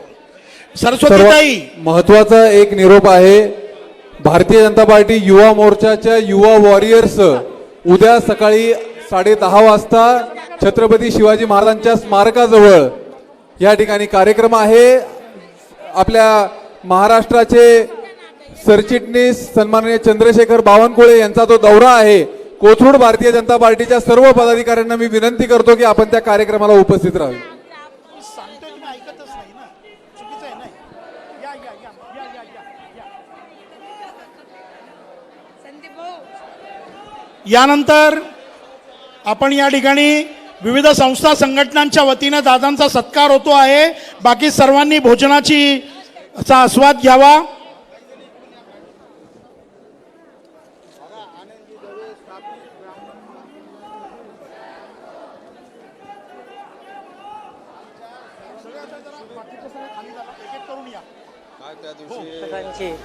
छान दादांना याबद्दल आम्हाला धन्यवाद.